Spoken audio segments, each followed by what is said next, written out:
Hey, muraho neza nongere mbayambire cyane mbifurize umutekano mwinshi n'amahoro.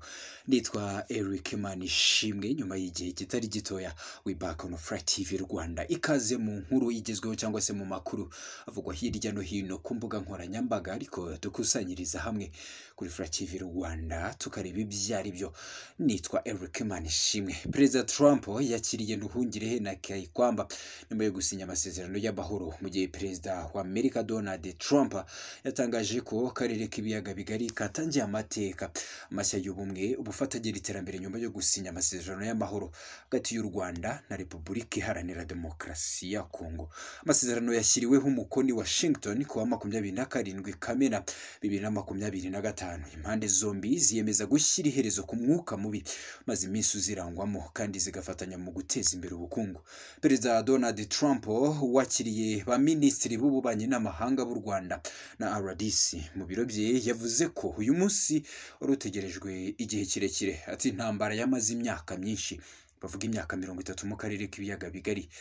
Uyu munsi intambara igeze ku iherezo n'akarere kose gatangiye paji nshya y'icyizere, bumwe n'amahirwe n'amahoro.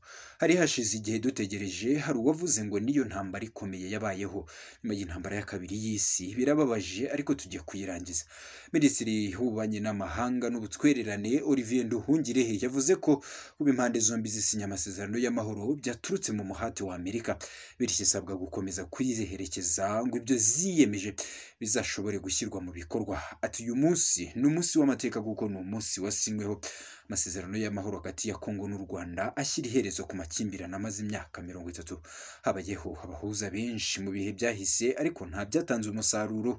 Ari ndategereza ko kubera imiyoborere yawe, umuhate n'uburyo bwo kuzamura iterambere ry'ubukungu mu karere bizanatuma u Rwanda na RDC bikorana, kuko aka ni akarere gakize binyuze mu bucuruzi nyambukiranyamipaka, amabuye y'agaciro n'umutungo kamere. Rero kuba Amerika iri kumwe n'u Rwanda na RDC, twizeye ko tuzagera kandi tukagera ku mahoro no mu buryo burambye. Yavuze ko Amerika ikwiye gukomeza kuba hafi impande zombi kuko habayeho gusinya, gikurikiyeho ari ishyirwa mu bikorwa ry'ibyashyizweho umukono.